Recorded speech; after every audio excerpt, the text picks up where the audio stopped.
함께합니다. 오늘 말씀은 마태복음 1장 말씀입니다. 마태복음 1장 18절부터 25절까지 말씀 함께 합독하시겠습니다. 마태복음 1장 18절부터 25절까지.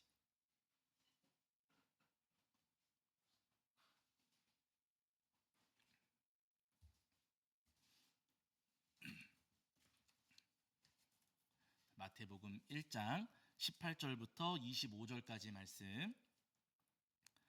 자, 우리 찾으신 줄 알고 한 목소리로 합독하겠습니다. 함께합니다. 예수 그리스도의 나심은 이러하니라. 그의 어머니 마리아가 요셉과 약혼하고 동거하기 전에 성령으로 잉태된 것이 나타났더니 그의 남편 요셉은 의로운 사람이라 그를 드러내지 아니하고 가만히 끊고자 하여 이 일을 생각할 때에 주의 사자가 현몽하여 이르되 다윗의 자손 요셉아 내 아내 마리아 데려오기를 무서워하지 말라. 내 자는 성령으로 된 것이라. 아들을 낳으리니 이름을 예수라 하라. 이는 그가 자기 백성을 그들의 죄에서 구원할 자이심이라 하니라.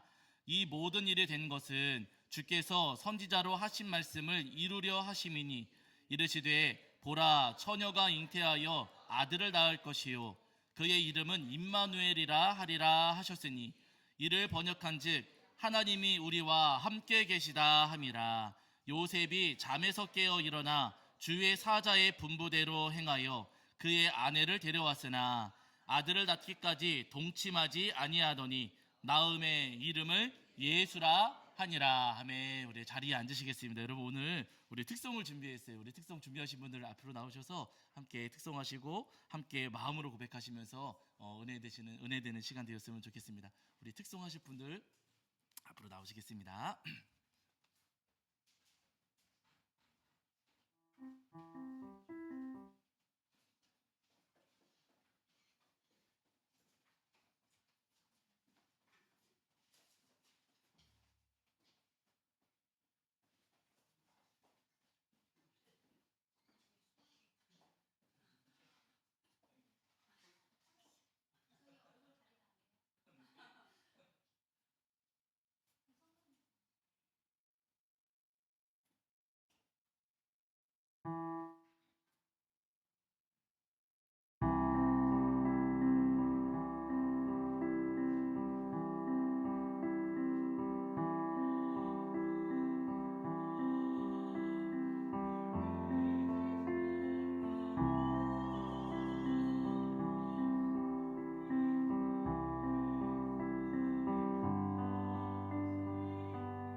감사합니다. 오늘 우리 복된 성탄절날 우리 하나님 앞에 나와서 함께 모여 예배하는 저희 여러분이 오늘도 우리 주님께서 주시는 은혜와 사랑이 가득하기를 간절히 소원합니다. 여러분 오늘 교회 오시면서 인사하셨는지 모르겠지만 그래도 성탄절이니까 그래도 요 인사 한 번쯤은 하셔야 되세요. 메리 크리스마스 하셨어요?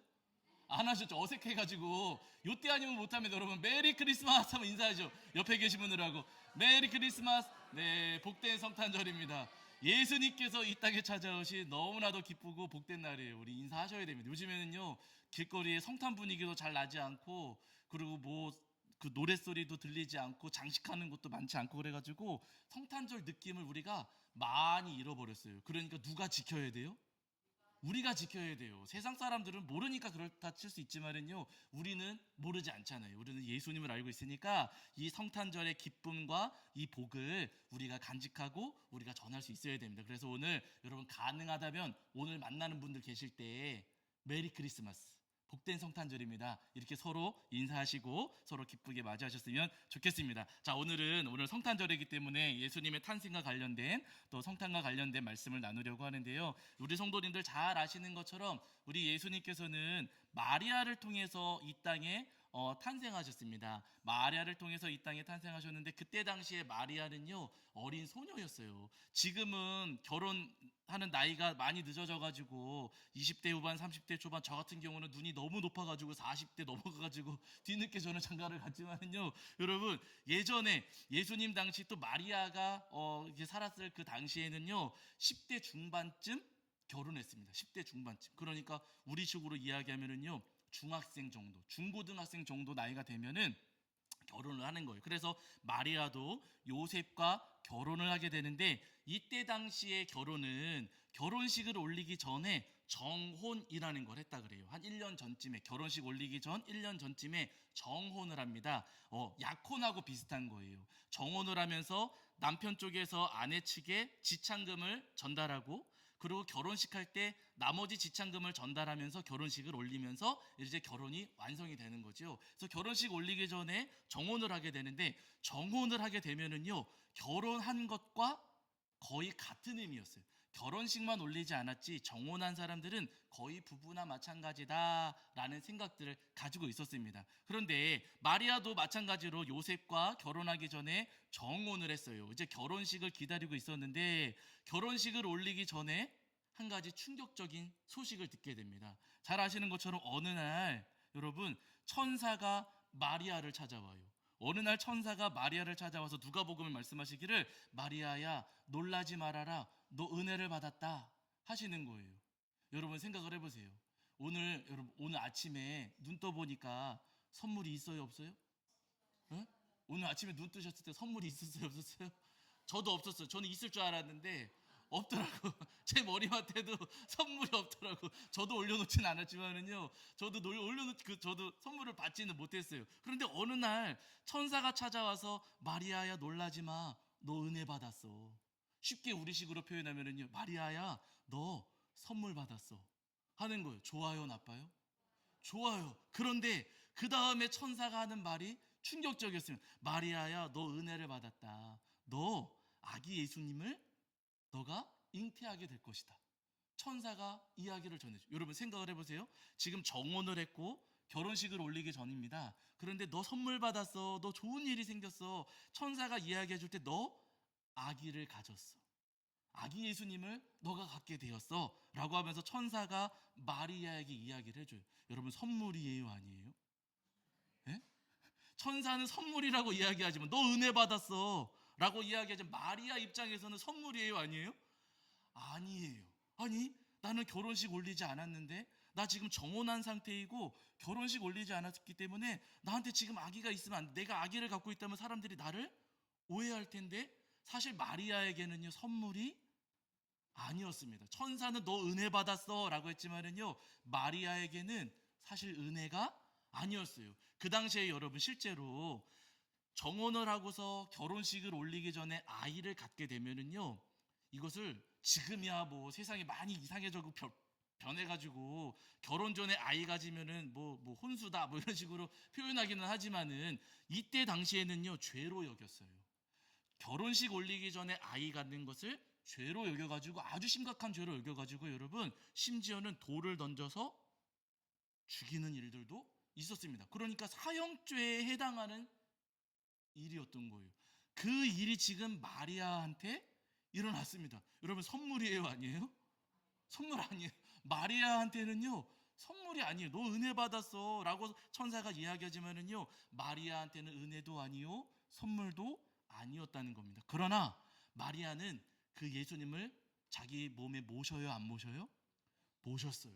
자기가 죽을 수도 있고 정말 아주 어려운 상황에 놓일 수도 있었지만은요 마리아는 그 예수님, 이 땅에 오신 사람의 몸을 입고 찾아오시는 하나님을 자기 몸으로 맞이하고 영접했다는 겁니다. 여러분 결코 쉬운 결단이 아니에요. 너무나도 어렵고 죽음을 무릅쓴, 자기가 죽을 수도 있음에도 그 죽음을 무릅쓴 믿음의 결단이었다는 거예요. 그랬더니 여러분 예수님께서 마리아에게 찾아오신 이후에 여러분 이 마리아의 삶 가운데 또 마리아가 이 땅에 찾아오신 예수님을 자기가 죽을 수 있음에도 불구하고 그 예수님을 자기가 온전히 모셨을 때에 여러분 마리아의 삶에 은혜가 있을까요? 없을까요?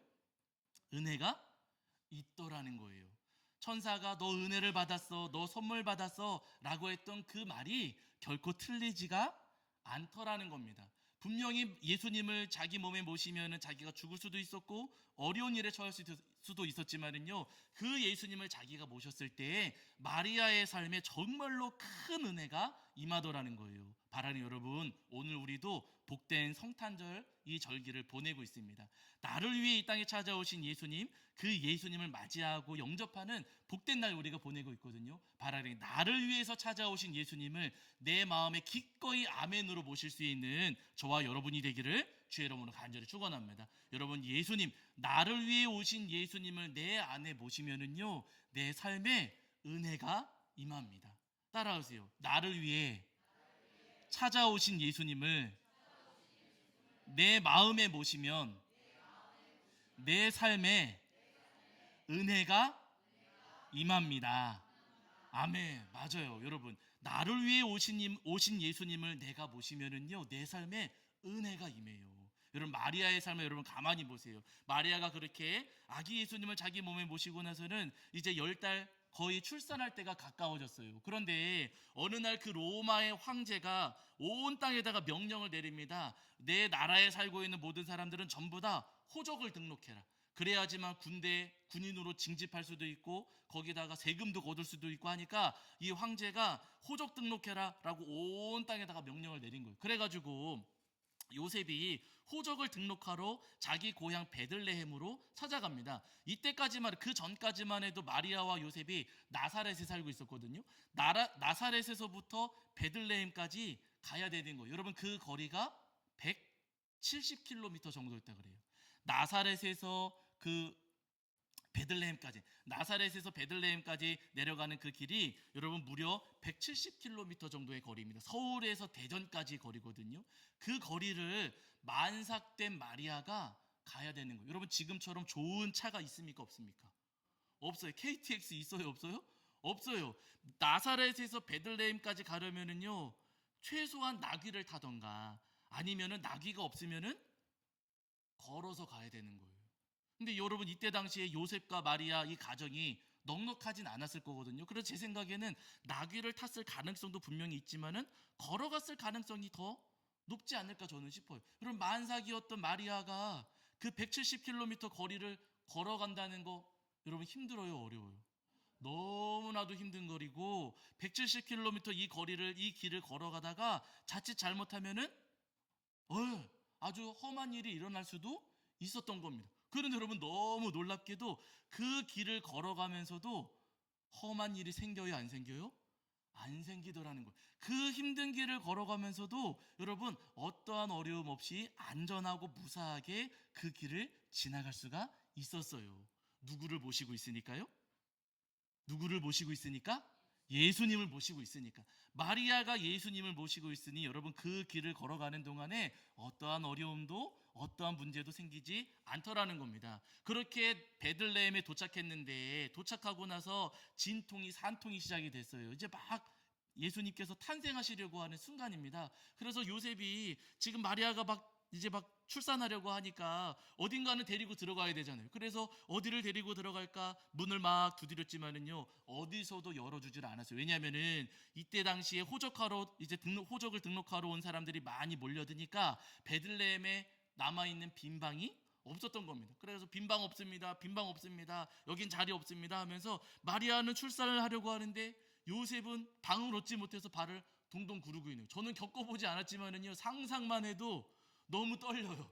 와, 이런 일이 발생하면은 이거 어떻게 대처해야 되나? 지금 마리아는 막 출산하려고 하는데 들어갈 집은 없고 방은 없고, 이때 어떻게 해야 되나? 그렇게 요셉이 막 문을 두드리고 다니는데 어느 집에서 문을 열어 주더라는 거예요. 누구도 열어주지 않았는데 어느 여관방에서 문을 열어주었어요. 물론 좋은 방은 아니었지만 짐승들이 지내고 있었던 짐승 우리의 자리를 마련해 주기는 했지만은요, 누구도 문을 열어주지 않을 때 문이 열려지더라는 거예요. 누구를 모시고 있으니까요? 예수님을 모시고 있으니까. 모든 문들이 다 닫혀 있어서 들어갈 수 없었을 때 어느 한쪽에서 문이 열려져 들어갈 수가 있었어요. 예수님을 모시고 있으니 그 문이 열려지더라는 겁니다. 그날 밤에 예수님께서 이 땅에 탄생하셨어요. 마리아가 이제 산통을 겪은 이후에 예수님께서 이 땅에 탄생하셨습니다. 여러분, 그때에는 지금처럼 좋은 의료 장비가 있는 것도 아니고 무슨 의사 선생님들, 훌륭한 의사 선생님들 계신 것도 아니잖아요. 그런데 그 짐승 우리에서 그렇게 출산하셨음에도 불구하고 예수님께서 아주 안전하고 아주 건강한 모습으로 이 땅에 탄생을 하신 거예요. 누구의 도움도 없이 이 땅에 탄생을 하셨으니, 여러분, 그렇게 문제없이 탄생하셨으니 이 또한 하나님께서 베풀어 주신 은혜라는 거지요. 예수님께서 그렇게 무사히 탄생하실 수 있었던 이유도, 마리아가 아무런 문제 없이, 마리아도 사고를 겪지 않고 이렇게 출산할 수 있었던 이유도 누구를 모시고 있으니까요? 예수님을 모시고 있으니까 그렇게 무사히 하나하나 문제가 풀어지고 해결되더라는 겁니다. 그날 밤에 이제 마리아도 요셉도 지쳐가지고 아기 예수님을 보고 있는데, 그날 밤에 누가 찾아오냐면은요, 저 멀리서 목자들이 찾아왔어요. 여러분, 목자들은 사실 예수님의 탄생을 몰랐습니다. 그러나 목자들이 양팀에서 잠을 자고 있는데 천사들이 와가지고 이야기를 해줘요. 저쪽 가면은 아기 예수님 그리스도께서 탄생하셨다라는 소식을 전해줘가지고 그 밤에 목자들이 일어나가지고 달려와서 위로하고 격려하고 축하하는 그 기쁨을 누릴 수가 있었다는 거예요. 여러분, 생각을 해보세요. 출산하면서 지치고 힘든데 아무도 나를 몰라주고 아무도 나를 칭찬해주지 않고 아무도 나를 격려해주지 않는다면요, 그 마음이 섭섭할 수도 있을 것 같아요. 그러나 그 마음 섭섭하지 아니하도록 주님께서 이 목자들을 보내주셔가지고 마리아와 요셉을 격려하고 위로하고 축하하는 그 기쁨과 은혜를 누리게 하셨다는 거예요. 누구를 모시고 있으니까요? 예수님을 모시고 있으니까. 그러고서는 마리아와 요셉이 베들레헴을 바로 떠나지는 못했습니다. 왜냐하면 몸조리를 해야 되잖아요. 아기 예수님 탄생하셨는데 여러분, 그 아기 예수님 모시고 먼 길을 떠나는 게 쉬운 일도 아니었고, 마리아도 몸조리를 해야 하니 베들레헴에서 한동안 머물러 계셨어요. 그렇게 한동안 머물러 계시는데 또 저 멀리서 낯선 손님들이 찾아왔습니다. 그 사람들은 누구냐면요, 동방 박사들. 저 멀리 동쪽에 있었던 이 동방의 박사들이 예수님 탄생하시던 날 하늘에 높이 뜬 그 밝은 별을 보고서는 저 별이 무엇일까 연구하다가 유대의 왕이 탄생하셨구나, 그리스도께서 탄생하셨구나 라는 것을 알고서는 저 멀리 동쪽에서부터 예수님 탄생하신 이 베들레헴까지 멀리서 찾아왔다는 거예요. 그런데 여러분, 이들이 찾아왔을 때 빈손으로 왔어요? 선물 가져왔어요?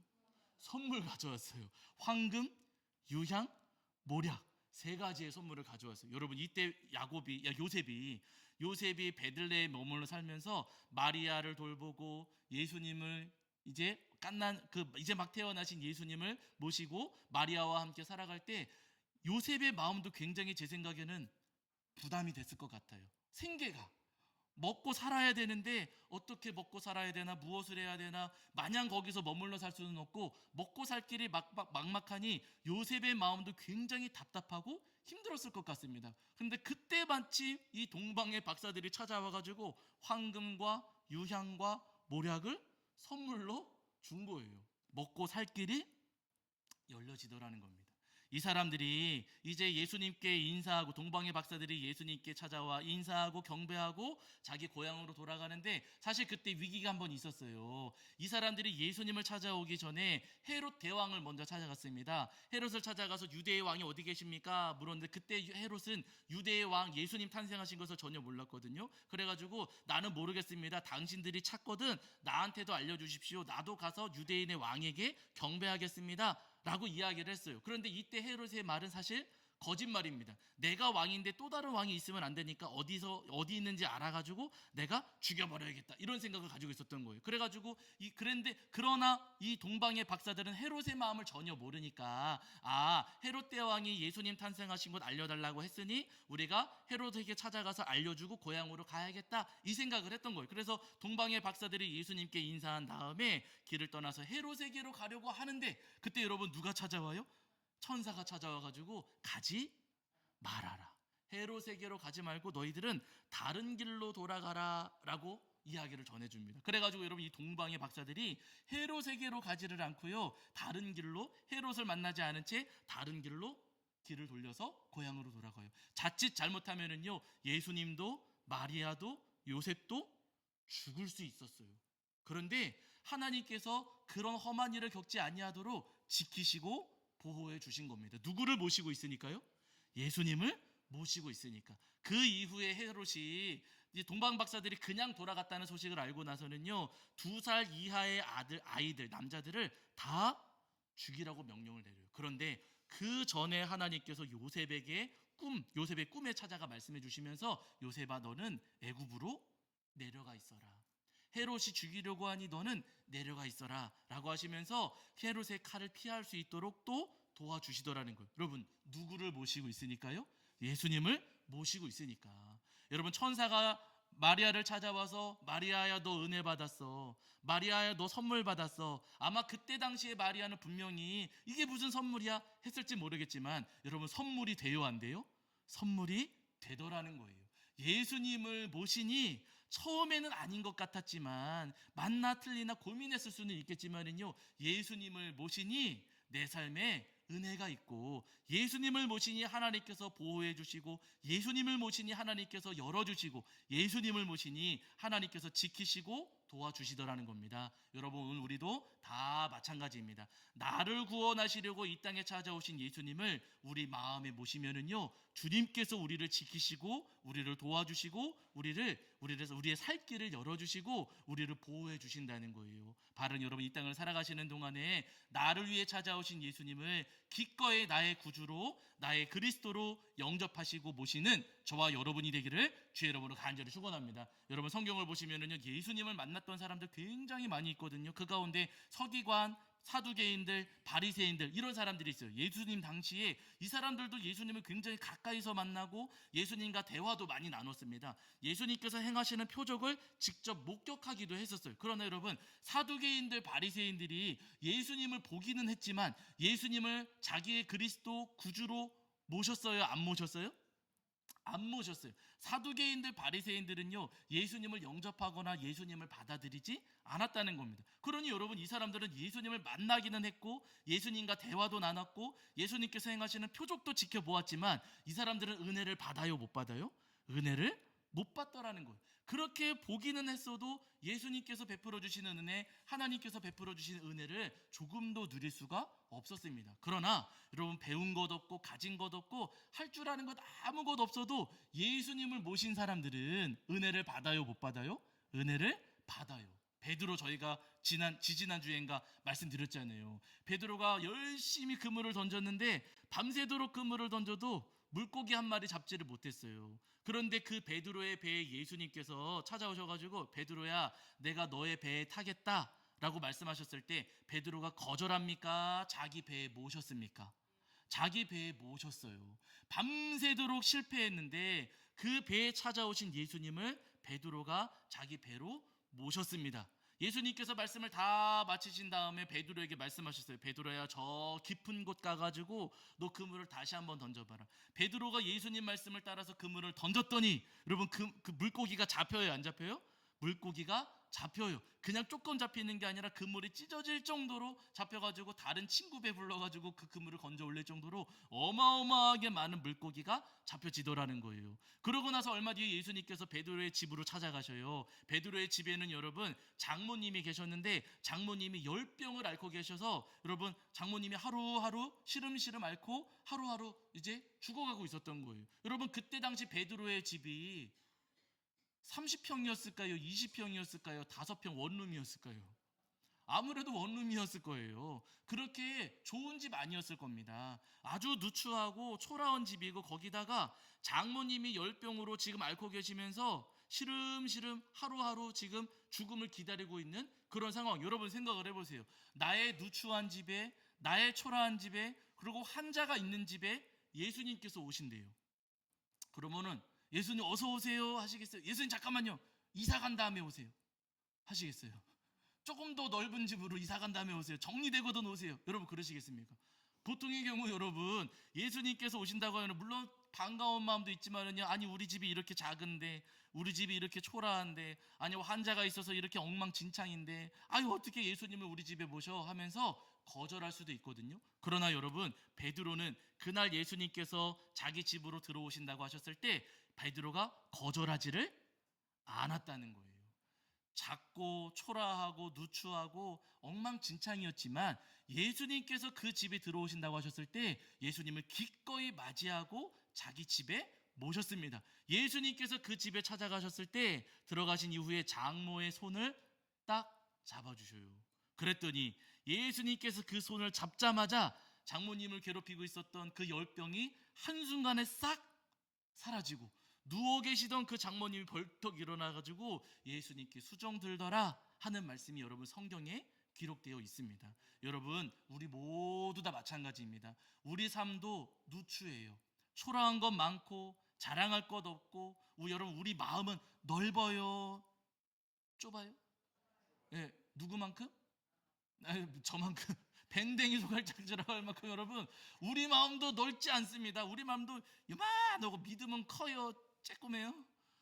믿음도 쬐꼬매요. 죄가 있어요, 없어요? 많아요. 그리고 마음속에 부끄러운 거, 창피한 거 있어요, 없어요?